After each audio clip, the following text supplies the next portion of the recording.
Hello, Joy friends. Thank you for joining me for this week's Once Upon a Storybook with Anne of Green Gables. Today we are reading Chapter 21, A New Departure in Flavorings. Dear me, there is nothing but meetings and partings in this world, as Miss Lynn says, remarked Anne plaintively, putting her slate and books down on the kitchen table. On the last day of June, wiping her red eyes with a very damp handkerchief. Wasn't it fortunate, Marilla, that I took an extra handkerchief to school today? I had a presentiment that it would be needed. I never thought you were so fond of Mr. Phillips that you'd require 2 handkerchiefs to dry your tears just because he was going away, said Marilla. I don't think I was crying because I was really so very fond of him, reflected Anne. I just cried because all the others did. It was Ruby Gillis who started it. Ruby Gillis has always declared she hated Mr. Phillips, but just as soon as he got up to make his farewell speech, she burst into tears. Then all the girls began to cry, one after the other. I tried to hold out, Marilla. I tried to remember the time Mr. Phillips made me sit with Gil, or with a boy, and the time he spelled my name without an E on the blackboard, and how he said I was the worst dunce he'd ever saw at geometry and laughed at my spelling, and all the times he'd been so horrid and sarcastic. But somehow I couldn't, Marilla, and I just had to cry too. Jane Andrews had been talking for a month about how glad she'd be when Mr. Phillips went away, and she declared she would never shed a tear. Well, she was worse than any of us, and she had to borrow a handkerchief from her brother. Of course, the boys didn't cry, because she hadn't brought one of her own, not expecting to need it. Oh, Marilla, it was heartrending. Mr. Phillips made such a beautiful farewell speech beginning, "The time has come for us to part." It was very affecting. And he had tears in his eyes too, Marilla. Oh, I felt dreadfully sorry and remorseful for all the times I'd talked in school and drawn pictures of him on my slate and made fun of him and Prissy. I can tell you I wish I'd been a model pupil like Minnie Andrews. She hadn't anything on her conscience. The girls cried all the way home from school. Carrie Sloane kept saying every few minutes, "The time has come for us to part," and that would start us off again whenever we were in any danger of cheering up. I do feel dreadfully sad, Marilla, but one can feel quite in the depths of despair with 2 months' vacation before them. Can they, Marilla? And besides, we met the new minister and his wife coming from the station. For all I was feeling so bad about Mr. Phillips going away, I couldn't help taking a new interest in a new minister, could I? His wife is very pretty. Not exactly regally lovely, of course.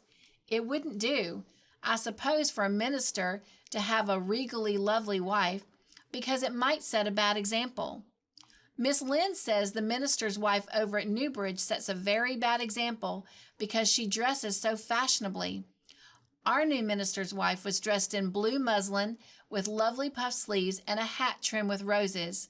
Jane Andrews said she thought puff sleeves were too worldly for a minister's wife, but I didn't make any such uncharitable remark, Marilla, because I know what it is to long for puff sleeves.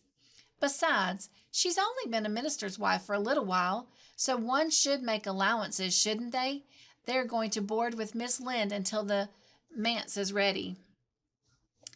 If Marilla is going down to Miss Lind's that evening, was actuated by any motive save her avowed one of returning the quilting frames she had borrowed the preceding winter, it was an amiable weakness shared by most of the Avonlea people. Many a thing Miss Lynn had lent, sometimes never expecting to see it again, came home that night in charge of the borrowers thereof. A new minister, and moreover a minister with a wife, was a lawful object of curiosity in a quiet little country settlement where sensations were few and far between. Old Mr. Bentley, the minister whom Anne had found lacking in imagination, had been pastor of Avonlea for 18 years. He was a widower when he came, and a widower he remained, despite the fact that gossip regularly married him to this, that, or the other one every year of his sojourn. In the preceding February, he had resigned his charge and departed amid the regrets of his people, most of whom had the affection born of long intercourse for their good old minister in spite of his shortcomings as an orator. Since then, the Avonlea Church had enjoyed a variety of religious dissipation in listening to the many and various candidates and supplies who came Sunday after Sunday to preach on trial. These stood or fell by the judgment of the fathers and mothers in Israel, but a certain small red-headed girl who sat meekly in the corner of the old Cuthbert pew always had her opinions about them and discussed the same in full with Matthew, Marilla, always declining from principle to criticize ministers in any shape or form. I don't think Mr. Smith would have done, Matthew, was Anne's final summing up. Miss Lynn says his delivery was so poor, but I think his worst fault was just like Mr. Bentley's. He had no imagination.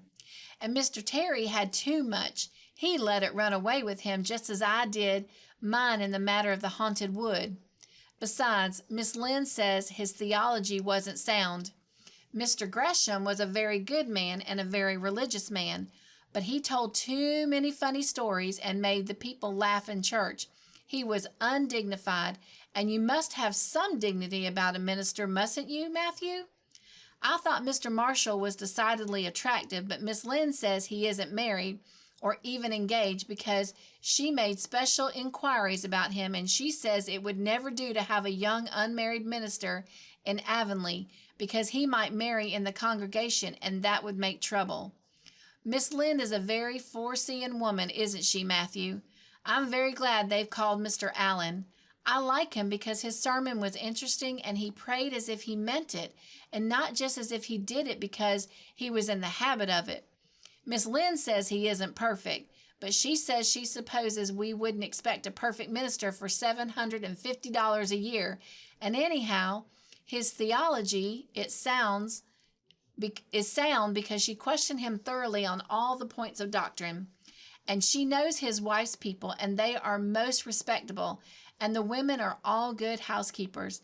Miss Lynn says that sound doctrine in the man and good housekeeping in the woman make an ideal combination for a minister's family. The new minister and his wife were a young, pleasant-faced couple, still on their honeymoon, and full of all good and beautiful enthusiasms for their chosen life work. Avonlea opened its heart to them from the start. Old and young liked the frank, cheerful young man with his high ideals and the bright, gentle little lady who assumed the ministryship of the manse. With Miss Allen, Anne fell promptly and wholeheartedly in love. She had discovered another kindred spirit. Miss Allen is perfectly lovely, she announced one Sunday afternoon. She's taken our class and she's a splendid teacher. She said right away she didn't think it was fair for the teacher to ask all the questions. And you know, Marilla, that is exactly what I've always thought. She said we could ask her any question we'd like, and I asked ever so many. I'm good at asking questions, Marilla. I believe you, was Marilla's emphatic comment. Nobody else asked any except Ruby Gillis, and she asked if there was to be a Sunday school picnic this summer.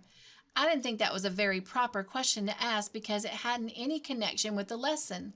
The lesson was about Daniel in the lion's den, but Miss Allen just smiled and she said she thought there would be. Mrs. Allen has a lovely smile. She has such exquisite dimples in her cheeks. I wish I had dimples in my cheeks, Marilla. I'm not half so skinny as I was when I came here, but I have no dimples yet. If I had, perhaps I could influence people for good. Miss Allen said we ought always to try to influence other people for good. She talks so nice about everything. I never knew before that religion was such a cheerful thing. I always thought it was kind of melancholy, but Miss Allen isn't, and I'd like to be a Christian if I could be one like her. I wouldn't want to be one like Mr. Superintendent Bell. It's very naughty of you to speak so about Mr. Bell, said Marilla severely. Mr. Bell is a real good man.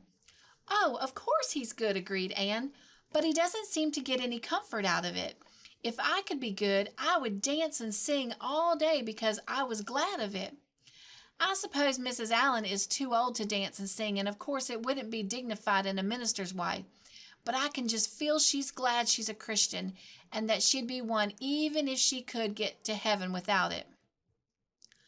I suppose we must have Mr. and Mrs. Allen up to tea some day soon, said Marilla reflectively. They've been most everywhere but here. Let me see. Next Wednesday would be a good time to have them, but don't say a word to Matthew about it, for if he knew they were coming, he'd find some excuse to be away that day. He's got so used to Mr. Bentley he didn't mind him, but he's going to find it hard to get acquainted with a new minister, and a new minister's wife will frighten him to death. I'll be as secret as the dead, assured Anne, but oh, Marilla, will you let me make a cake for the occasion? I'd love to do something for Mrs. Allen, and you know I can make a pretty good cake by this time. You can make a layer cake, promised Marilla. Monday and Tuesday, great preparations went on at Green Gables. Having the minister and his wife to tea was a serious and important undertaking, and Marilla was determined not to be eclipsed by it by any of the Avonlea housekeepers. Anne was wild with excitement and delight. She talked it all over with Diana Tuesday night in the twilight as they sat on the big red stones by the Dryad's bubble and made rainbows in the water with little twigs dipped in fir balsam. Everything is ready, Diana, except my cake, which I'm going to make in the morning, and the baking powder biscuits, which Marilla will make just before tea time. I assure you, Diana, that Marilla and I have had a busy 2 days of it. It's such a responsibility having a minister's family to tea. I never went through such an experience before. You should just see our pantry. It's a sight to behold. We're going to have jellied chicken and cold tongue.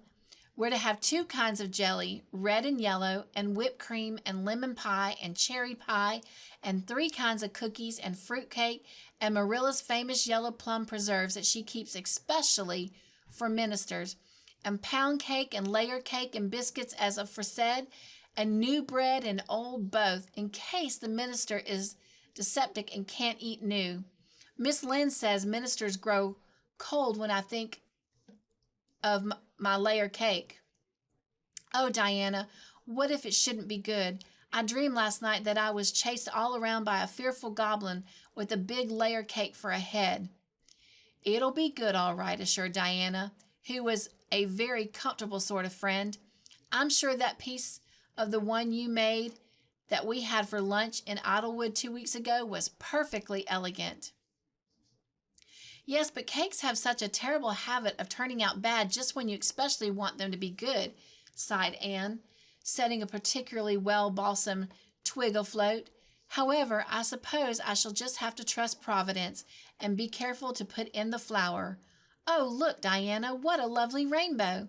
Do you suppose the Dryad will come out after we go away and take it for a scarf? You know, there's no such thing as a Dryad, said Diana. Diana's mother had found out about the haunted wood and had been decidedly angry over it. As a result, Diana abstained from any further imitative flights of imagination, and it did not think it prudent to cultivate a spirit of belief even in harmless dryads. But it's so easy to imagine there is, said Anne. Every night before I go to bed, I look out my window and wonder if the dryad is really sitting here, combing her locks with the spring for a mirror. Sometimes I look for her footprints in the dew in the morning. Oh, Diana, don't give up your faith in the dryad. Wednesday morning came, and Anne got up at sunrise because she was too excited to sleep. She had caught a severe cold in the head by reason of her dabbling in the spring on the preceding evening, but nothing short of absolute pneumonia could have quenched her interest in the culinary matters that morning. After breakfast, she proceeded to make her cake. When she finally shut the oven door upon it, she drew a long breath. I'm sure I haven't forgotten anything this time, Marilla, but do you think it will rise? Just suppose perhaps the baking powder isn't good. I used it out of the new can, and Miss Lynde says you can never be sure of getting good baking powder nowadays when everything is so adulterated. Miss Lynde says the government ought to take the matter up, but she says we'll never see the day when a Tory government will be We'll do it, Marilla. What if that cake doesn't rise? We'll have plenty without it, was Marilla's unimpassioned way of looking at the subject. The cake did rise, however, and came out of the oven as light and feathery as golden foam. Anne, flushed with delight, clapped it together with layers of ruby jelly and, in imagination, saw Mrs. Allen eating it and possibly asking for another piece. You'll be using the best tea set, of course, Marilla, she said. Can I fix the table with ferns and wild roses? I think that's all nonsense, sniffed Marilla. In my opinion, it's the eatables that matter and not flummery decorations. Mrs. Barry said had her table decorated, said Anne, who was not entirely guiltless of the wisdom of the serpent, and the minister paid her an elegant compliment. He said it was a feast for the eye as well as the palate. Well, do as you like, said Marilla, who was quite determined not to be surpassed by Miss Barry's anybody else. Only mind you leave enough room for the dishes and the food. Anne laid herself out to decorate in a manner and after a fashion that should leave Miss Barry's nowhere. Having abundance of roses and ferns and a very artistic taste of her own, she made that tea table such a thing of beauty that when the minister and his wife sat down to it, they exclaimed in chorus over it, "Loveliness!" "It's Anne's doing," said Marilla, grimly just, and Anne felt that Miss Allen's approving smile was almost too much happiness for this world. Matthew was there, having been inveigled into the party. Only goodness, and Anne knew how he had been in such a state of shyness and nervousness that Marilla had given him up in despair. But Anne took him in hand so successfully that he now sat at the table in his best clothes and white collar and talked to the minister not uninterestingly. He never said a word to Mrs. Allen, but that perhaps was not to be expected. All went merry as a marriage bell until Anne's layer cake was passed. Miss Allen, having already been helped to a bewilderingly variety, declined it, but Marilla, seeing the disappointment on Anne's face, said smilingly, "Oh, you must take a piece of this, Miss Allen. Anne made it on purpose for you." "In that case, I must sample it," laughed Miss Allen, helping herself to a plump triangle, as did also the minister and Marilla. Miss Allen took a mouthful of hers, and most peculiar expression crossed her face. Not a word did she say, however, but steadily she ate at it. Marilla saw the expression and hastened to taste the cake. "Anne Shirley," she exclaimed, "what on earth did you put into that cake?" "Nothing but what the recipe said, Marilla," cried Anne with a look of anguish. "Oh, isn't it all right?" "All right? It's simply horrible. Miss Allen, don't try to eat it. Anne, taste it yourself. What flavoring did you use?" "Vanilla," said Anne, her face scarlet with mortification after tasting the cake. "Only vanilla. Oh, Marilla, it must have been the baking powder. I had my suspicions of that baking powder fiddlesticks. Go and bring me the bottle of vanilla you used." Anne fled to the pantry and returned with a small bottle, partially filled with a brown liquid and labeled yellowly, "Best Vanilla." Marilla took it, uncorked it, smelled it. "Mercy on us, Anne, you flavored that cake with anodyne liniment. I broke the liniment bottle last week and poured what was left of it into an old empty vanilla bottle. I suppose it's partly my fault. I should have warned you. But for pity's sake, why couldn't you have smelled it?" Anne dissolved into tears under the double disgrace. "I couldn't. I had such a cold." And with that she fairly fled to the gable chamber, where she cast herself on the bed and wept as one who refuses to be comforted. Presently a light step sounded on the stairs and somebody entered the room. "Oh, Marilla," sobbed Anne without looking up, "I'm disgraced forever. I shall never be able to live this down. It'll get out. Things always do get out in Avonlea. Diana will ask me how my cake turned out, and I shall have to tell her the truth. I shall always be pointed at I shall always be pointed at as the girl who flavored a cake with anodyne liniment. Gil, the boys in school, will never get over laughing at it. Oh, Marilla, if you have a spark of Christian pity, don't tell me that I must go down and wash the dishes after this. I'll wash them when the minister and his wife are gone, but I cannot ever look Miss Allen in the face again. Perhaps she'll think I tried to poison her. Miss Lynn says she knows an orphan girl who tried to poison her benefactor. But the liniment isn't poisonous. It's meant to be taken internally, although not in cakes. Won't you tell Miss Allen so, Marilla?" "Suppose you jump up and tell her so yourself," said a merry voice.